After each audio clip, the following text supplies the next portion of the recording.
আসসালামু আলাইকুম ভিউয়ার, স্বাগত মাই রেগুলার একটা স্পেশাল ভিডিওতে। আর আজকের ভিডিও স্পেশাল হওয়ার রিজন হচ্ছে আজকে দুইটা মডেলের ভিতরে কম্পারিজন করে দেখাবো। আর দুইটা মডেল কিন্তু যেসে মডেল না, দুইটাই হচ্ছে দুইটা ব্র্যান্ডের ভিতরে টপ গিয়ারে থাকা বা টপ লিস্টেড থাকা দুইটা মডেল, বা বলা যায় এক কথায় পিওর ওয়ার্কস্টেশন গ্রেডের দুইটা ল্যাপটপ।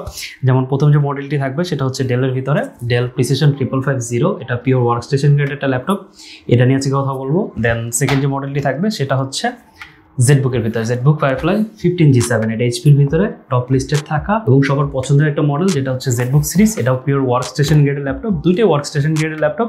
দুইটা ল্যাপটপ নিয়ে আজকে বিস্তারিত কথা বলার চেষ্টা করব। আলটিমেটলি কথা বলবো বিষয়টা এমন না, দুইটা ল্যাপটপের ভিতরে কোনটা আপনার জন্য বেস্ট হবে সেটা জানানোর চেষ্টা করব, কারণ দুইটা কিন্তু দুই কনফিগারেশন দিয়ে বিলং করে। যেমন এইচপিটাতে কিন্তু আপনারা ডেডিকেটেড সহ পাচ্ছেন, বাট ডেলটাতে কিন্তু ডেডিকেটেড সহ পাচ্ছেন না। বাট এখনো অনেকেই হয়তো ভাবতে পারেন একটা নন ডেডিকেটেড গ্রাফিক্স কার্ড সহ ল্যাপটপ একটা ডেডিকেটেড গ্রাফিক্স কার্ড ল্যাপটপের সাথে কিভাবে কম্পেয়ার হয়। হ্যাঁ, কম্পেয়ার হয়। আজকের এই ভিডিওটা দেখলে আপনার জন্য অনেক কিছু সহজ হয়ে যাবে। যেহেতু ভিডিওটা আপনি এতক্ষণ পর্যন্ত দেখিয়ে ফেলেছেন, অবশ্যই আপনি একটা পারফরমেন্স বেস ল্যাপটপ খুঁজছেন, যেটা আপনার আসলে সব ধরনের কাজগুলোকে ফুলফিল করতে হেল্প করবে, বাজেটটা হাতের নাগালেই যাতে থাকে। তো এই ভিডিওটি সত্যি আপনার জন্য অনেকটা হেল্পফুল হতে যাচ্ছে। না টেনে সম্পূর্ণ ভিডিওটি দেখার রিকোয়েস্ট করব, কারণ এখান থেকে আপনি চুজ করতে পারবেন আপনার জন্য আসলে কোন ডিভাইসটি বেস্ট হবে। জানানোর চেষ্টা করব ল্যাপটপ দুটোর একদম ইনডেপথ আসলে যতটা ভিতরে যাওয়া যায়। তো চলুন, লেটস স্টার্ট দ্য ভিডিও। প্রথমে যে মডেল নিয়ে কথা বলবো এটা হচ্ছে ডেল প্রিসিশন। এটা হচ্ছে 5550। এটার মূলত দুইটা ভেরিয়েন্ট হয়, একটা হচ্ছে ডেডিকেটেড সহ আর একটা হচ্ছে ডেডিকেটেড ছাড়া। আজকে যে মডেলটি থাকছে এটা হচ্ছে ডেডিকেটেড ছাড়া, আর এটা কিন্তু Intel core i5 10 generation processor দিয়ে ইন্টেল কোর i5 10 জেনারেশন 10400 এই সিরিজের প্রসেসর ব্যবহার করা হয়েছে, যেটা 4 কোর 8 থ্রেডের একটা প্রসেসর। এটার ম্যাক্স টার্বো ফ্রিকোয়েন্সি হচ্ছে 4.60 GHz। আর এটাতে যে সিরিজের প্রসেসর রয়েছে, বেসিক্যালি এই সিরিজের প্রসেসরগুলো টিডিপি অনেক বেশি হয় তুলনামূলক ইউ সিরিজ, পি সিরিজ বা জি সিরিজের তুলনায়। তো মোটামুটি এটাতে কিন্তু আপনারা খুব ভালো একটা পারফরমেন্স পেয়ে যাবেন। যারা 2D 3D অ্যানিমেশনের কাজ করবেন তাদের জন্য ওয়ান অফ দ্য বেস্ট একটা প্রসেসর এটা হবে। লাইক ভিডিও এডিটিং বা 4K বা 1080p আপনি স্মুথ প্লেব্যাক কিন্তু এই ডিভাইসটাতে কিন্তু আপনারা পেয়ে যাবেন। মোটামুটি পারফরমেন্সের কথা চিন্তা করতে গেলে প্রসেসরটা কিন্তু আপনাদের জন্য একটা ওয়ান অফ দ্য বেস্ট একটা প্রসেসর হতে যাচ্ছে। দেন এটা র্যাম নিয়ে যদি কথা বলি, এটা কিন্তু 64GB পর্যন্ত আপনি এক্সপান্ড করতে পারবেন, বাট বাই ডিফল্ট হচ্ছে 16GB র্যাম ব্যবহার করা হয়েছে। আপনি চাইলে 64GB পর্যন্ত কিন্তু এক্সপান্ড করতে পারবেন। 32GB করে দুইটা স্লট রয়েছে, আপনি চাইলে ব্যবহার করতে পারেন। দেন এটার স্টোরেজ সেকশন আপনারা পাচ্ছেন 512GB SSD, যেটা চাইলে আপনি আপ টু 4TB পর্যন্ত কিন্তু পুশ করতে পারবেন। Zen 3 SSD ব্যবহার করতে পারবেন। এটা তো Zen 3 SSD ইনস্টল রয়েছে, যেটা 512GB। এখন কথা বলবো এটার ডিসপ্লে সেকশন নিয়ে। এটা ডিসপ্লেটা কিন্তু মোস্ট ইন্টারেস্টিং একটা ডিসপ্লে ব্যবহার করা হচ্ছে, কারণ বেসিক্যালি যে ল্যাপটপগুলো থাকে সেগুলোতে হচ্ছে 16:9 রেশিও থাকে, এটাতে কিন্তু আপনারা হচ্ছে 16:10 রেশিও পেয়ে যাবেন। মানে এটা আপনি বেসিক্যালি যে রেজলিউশনগুলো দেখে থাকেন 1920x1080, বাট এটাতে আপনারা পেয়ে যাবেন 1920x1200। মানে আপনারা ফুল এইচডি রেজলিউশনের থেকে অনেকটা বেটার কোয়ালিটি কিন্তু এই ডিসপ্লেটাতে আপনারা পেয়ে যাচ্ছেন। প্লাস এটা কিন্তু একটা IPS প্যানেল। দেন এটা কিন্তু 100% কালার অ্যাকুরেসি রয়েছে, মানে 100% sRGB যুক্ত একটা ডিসপ্লে। যারা কন্টেন্ট ক্রিয়েশন করেন বা যারা ডিজাইনিংয়ের কাজ করেন, ভিডিও এডিটিংয়ের মতো কাজ করেন, কালার গ্রেডিং করতে হয়, গ্রাফিক্স রিলেটেড কাজ করেন, তাদের জন্য কিন্তু ওয়ান অফ দ্য বেস্ট একটা ডিসপ্লেটা। তারপরে বাকি বিল কোয়ালিটি নিয়ে যদি কথা বলি, এটার কিবোর্ড সেকশনে আপনার হচ্ছে 3 স্টেপ কিবোর্ড ব্যাকলিট পেয়ে যাবেন। দেন সম্পূর্ণ কিবোর্ড সেকশনটা কার্বন ফাইবার দ্বারা বিল্ড করা, মানে হ্যান্ড রেস্ট আপনারা কার্বন ফাইবার পেয়ে যাবেন। কিবোর্ডের ঠিক দুই পাশে আপনারা হচ্ছে স্পিকার পেয়ে যাবেন, মানে সাউন্ড সিস্টেম কিবোর্ডের দুই পাশে রয়েছে। খুব বড় সাইজের একটা ট্র্যাকপ্যাড পেয়ে যাবেন, যেটা মাল্টিপল গেস্টার সাপোর্টে, যারা মাল্টিটাস্কিং করেন তা বা বলা যায় ডিজাইনিংয়ের বা বলা যায় যারা আর্ট ইলাস্ট্রেশনের কাজ করেন তাদের জন্য কিন্তু মোটামুটি একটা বিগ সাইজের ট্র্যাকপ্যাড অনেকটা কাজে দিবে আপনাদের জন্য, কারণ এত বড় ট্র্যাকপ্যাড সচরাচর ল্যাপটপগুলোতে থাকে না। অনেকে যারা গ্রাফিক্যাল কাজ করেন তাদের আলাদাভাবে ট্যাব পারচেস করতে হয়। আই হোপ এই ট্র্যাকপ্যাডটা আপনাদের অনেক কিছু সলভ করে দিবে। দেন যদি ল্যাপটপটার কানেক্টিভিটি নিয়ে যদি কথা বলি, এটাতে আপনার হচ্ছে একটা SD কার্ড স্লট পেয়ে যাবেন, মানে SD কার্ড রিডার যেটা। দেন হেডফোন, মাইক্রোফোন, কম্বো জ্যাক, একটা এই পাশে থান্ডারবোল্ট পেয়ে যাবেন। এই পাশে কিন্তু আপনার হচ্ছে আরও দুইটা থান্ডারবোল্ট পেয়ে যাবেন, মানে এই তিনটা থান্ডারবোল্ট দিয়ে আপনি চাইলে চার্জিং প্লাস ডাটা কানেকশন উভয় করতে পারবেন। আর এটাতে কিন্তু কোনো USB থাকছে না, কারণ যথেষ্ট স্লিম এবং যথেষ্ট লাইট ওয়েট একটা ল্যাপটপ। আর সম্পূর্ণ ল্যাপটপটা কিন্তু হচ্ছে অ্যালুমিনিয়াম দ্বারা কভার করা, মানে পুরো ল্যাপটপটার বিল্ড কোয়ালিটি অ্যালুমিনিয়াম। মানে ব্যাক পার্ট এবং ফ্রন্ট পার্ট উভয়টাই কিন্তু হচ্ছে অ্যালুমিনিয়াম। শুধু ইনার পার্ট যেটা সেটা হচ্ছে কার্বন ফাইবার টেক্সচার ব্যবহার করা হয়েছে। স্যান্ডউইচের জায়গাটা খুবই প্রিমিয়াম একটা ফিল দিচ্ছে। ওভারঅল ল্যাপটপটা লুকিং আপনার ফার্স্ট দেখাতেই ভালো লেগে যাবে। এটার ওয়েটটা বেশি না, অ্যাপ্রক্স 1.84 কেজি সামথিং, মানে 2 কেজি একটু কম। অনেকের জন্য হয়তো একটু বেশি হয়ে যেতে পারে, বাট যখন আপনি ল্যাপটপটা হাতে ধরবেন, মানে যখন আপনি ল্যাপটপ এভাবে নেবেন, হয়তো আপনার কাছে তখন ততটা ওয়েট ফিল হবে না, কারণ এটার যে প্রিমিয়ামনেসটা সেটা আসলে এটার ওয়েটটাকে ওইভাবে হাইলাইট করে না। যদি যদি ল্যাপটপটা অনেকটা বাল্কি হতো বা বলে দেখা যায় অনেকটা থিকনেসটা অনেকটা মোটা হতো, তাহলে সেই ক্ষেত্রে হয়তো প্রবলেমটা আপনারা বেশি ফেস করতেন, যে ল্যাপটপটা অনেকটা বাল্কি মনে হচ্ছে কারণ এটা থিকনেসটা অনেকটা মোটা। বাট এটা যথেষ্ট স্লিম একটা ল্যাপটপ, আপনি যখন হাতে নেবেন এটার ওয়েটটা কিন্তু কমে মনে হবে। এখন কথা হচ্ছে যেহেতু এটাতে একটা মানে হাই এন্ড একটা প্রসেসর ব্যবহার করা হয়েছে, এটা কুলিং সিস্টেম নিয়ে, এটাতে যথেষ্ট পাওয়ারফুল একটা কুলিং সিস্টেম ব্যবহার করা হয়েছে। পিছন সাইডে কিন্তু হচ্ছে আপনারা দেখতে পাবেন যে কুলিং যে সিস্টেমটা সেটা এখান থেকে হচ্ছে বাতাস ইনটেক হয়, দেন লিডের ঠিক পিছন দিকে কিন্তু হচ্ছে এয়ার ভেন্টার রয়েছে যেখান থেকে বাতাসগুলো রিলিজ করা হয়। তো মোটামুটি খুব ভালো একটা কুলিং সিস্টেম কিন্তু এটাতে ব্যবহার করা হয়েছে। এয়ার ফ্লোটা যথেষ্ট ভালো এবং যথেষ্ট প্রিমিয়াম।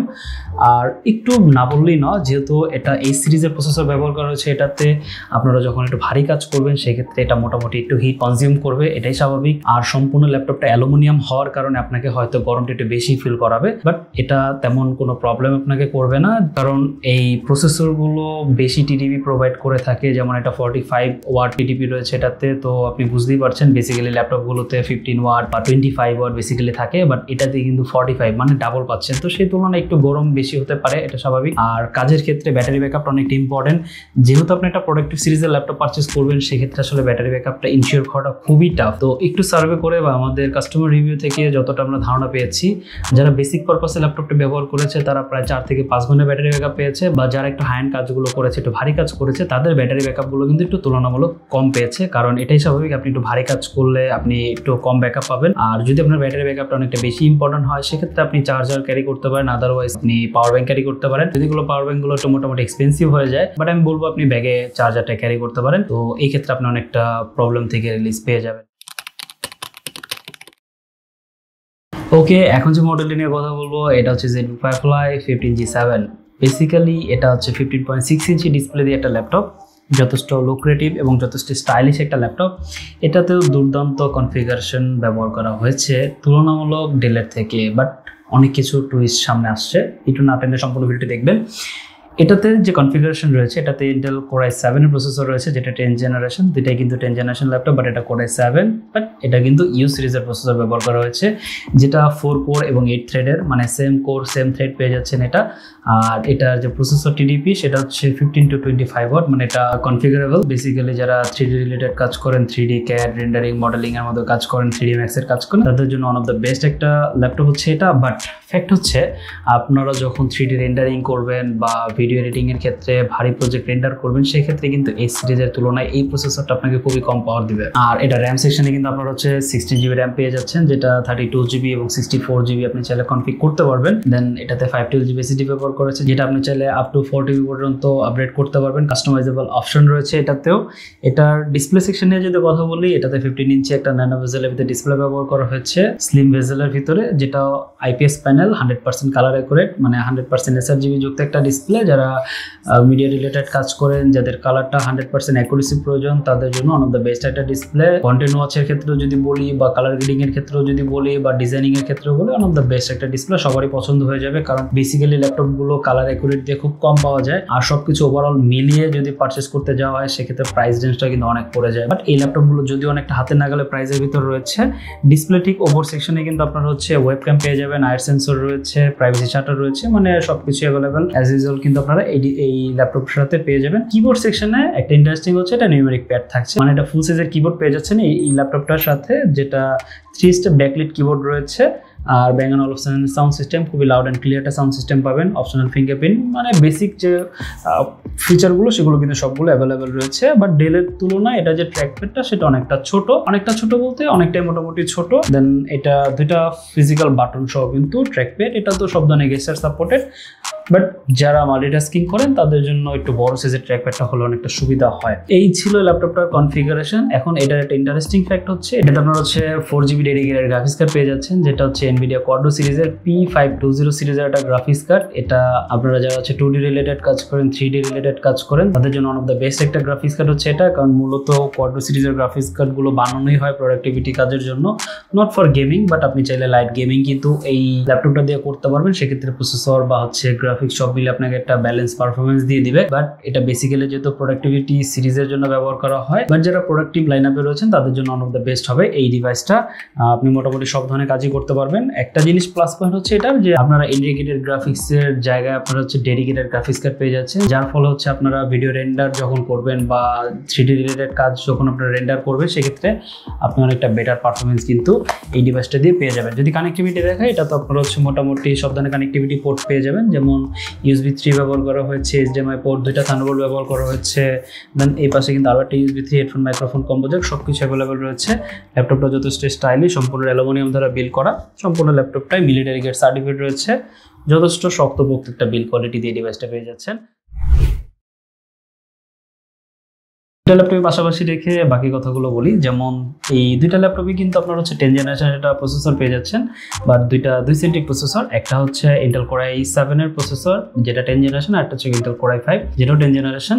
আর দুইটা প্রসেসর দুই সিরিজের, একটা হচ্ছে ইউ সিরিজ এবং আরেকটা হচ্ছে এইচ সিরিজ। বাট আপনারা দুইটাতে কিন্তু সেম কোর সেম থ্রেড পেয়ে যাচ্ছেন, মানে 4 কোর 8 থ্রেড থাকছে দুইটা ল্যাপটপই। পার্থক্যটা হচ্ছে যে আপনার ইউ সিরিজের থেকে এই সিরিজের পারফরমেন্স তুলনামূলক অনেক বেশি, কারণ এই সিরিজের প্রসেসর TDP অনেক বেশি থাকে, যেমন 45 ওয়াট, আর ইউ সিরিজে থাকছে হচ্ছে 15 to 25 ওয়াট, যেটা অ্যাপ্রক্স বলা যায় এই সিরিজে তার ডাবল। তো প্রসেসরের ক্ষেত্রে কিন্তু ডেল এখানে এগিয়ে আছে। এখন কথা বলবো হচ্ছে র্যাম আর হচ্ছে স্টোরেজ নিয়ে।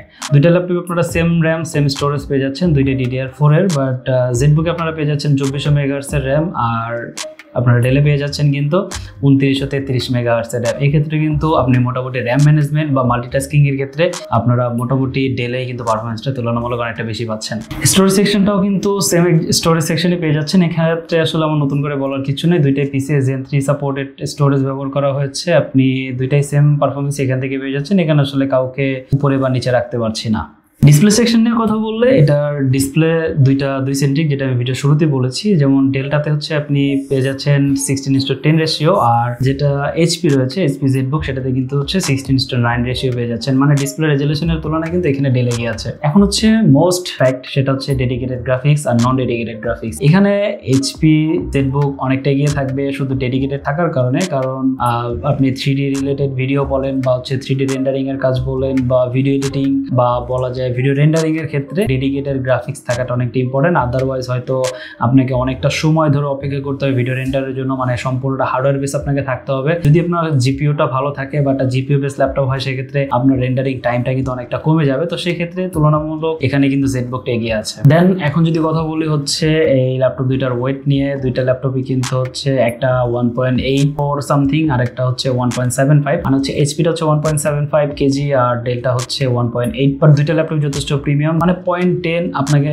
মনে হয় না ততটা আসলে ডিফারেন্স বোঝাবে। দুইটা ল্যাপটপ যথেষ্ট প্রিমিয়াম, যথেষ্ট স্টাইলিশ, আপনার হয়তো দুটো ল্যাপটপই ভালো লাগবে। এখন কথা বলবো হচ্ছে এটা কুলিং ম্যানেজমেন্ট নিয়ে। দুইটা ল্যাপটপই আসলে গরম হওয়াটা, আসলে এটা কুলিং ম্যানেজমেন্ট নিয়ে কথা বলার রিজন হচ্ছে গরম হওয়াটা আসলে অনেকটা মেজর ফ্যাক্ট, বিশেষ করে আমাদের বাংলাদেশ এনভায়রনমেন্টে। কারণ অনেকেই বাসায় হয়তো এসি বা এয়ার কন্ডিশন ব্যবহার করেন না, যে সবার আসলে সেম তাপমাত্রা থাকবে যে আপনি একটা ভালো ঠান্ডা ওয়েদারে ল্যাপটপটা ব্যবহার করছেন। তো সেই দিক থেকে যদি একটু বিবেচনা করা যায়, দুইটা ল্যাপটপে আমার টেস্টেড রয়েছে। দুইটা ল্যাপটপের ভিতরে যদি একটুখানি ধারণা দিয়ে দেওয়া যায়, আপনি ডেলটাতে একটু হিটিং ইস্যুটা বেশি পাবেন, কারণ এটার প্রসেসরটা একটু ভারী, স্বাভাবিকভাবে আপনি এটা হিটিং ইস্যুটা বেশি পাবেন। আর এইচপিটাতে ইউ সিরিজের প্রসেসর ব্যবহার করা হয়েছে, যেটা একটু লো পাওয়ার কনজিউম একটা প্রসেস, মানে একটু কম পাওয়ার প্রোভাইড করে, যেটা টিডিপি একটু কম, দেন গ্রাফিক্সও কিন্তু হচ্ছে ব্যালেন্স একটা পারফরমেন্স দেয়। তো সেই সবকিছু মিলিয়ে কিন্তু আপনি এইচপিটাতে তুলনামূলক অনেক কম গরম ফিল করবেন। তো সংক্ষেপে যদি একটু বলা যায় আসলে কোন ল্যাপটপটা কাদের জন্য, যারা আসলে সিপিইউ বেস পারফরমেন্স ইউজার তাদের জন্য আসলে ডেলটা প্রেফার করা যায়, বাট যাদের কাজে জিপিইউটা মাস্ট রিকমেন্ডেড তাদের জন্য কিন্তু এইচপিটা। যেমন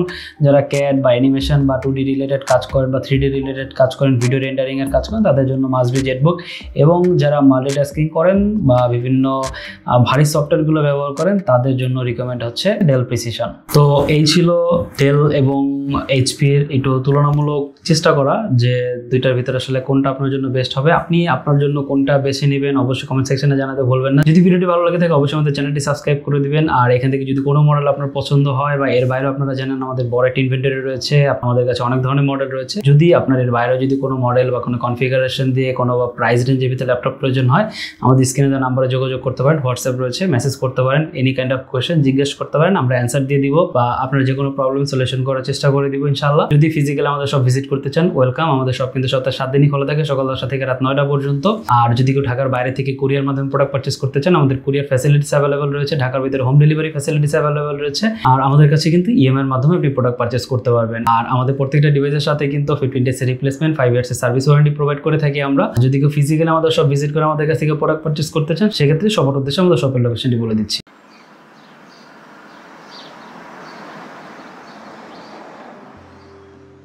আমাদের শপের লোকেশন ঢাকা মিরপুর 10 গোল চত্বরের একদম কাছে। মিরপুর 10 গোল চত্বর থেকে মিরপুর 13 এবং 14 নম্বরের দিকে যে রোড গিয়েছে সেদিকে। গোল চত্বর থেকে 1 মিনিট সামনে আগালেই এনসিসি ব্যাংক দেখতে পারবেন, অথবা রেটিনা ঠিক তার পাশের বিল্ডিং ফাহাদ প্লাজা। ফাহাদ প্লাজার 3য় তলায় আপনাদের পছন্দের শপ আইটি গ্যালারি। ফাহাদ প্লাজার হাতের ডান পাশে গলির ভিতরেই সিঁড়ি পেয়ে যাবেন। আমাদের এখানে সিঁড়ি অথবা লিফট উভয় রয়েছে।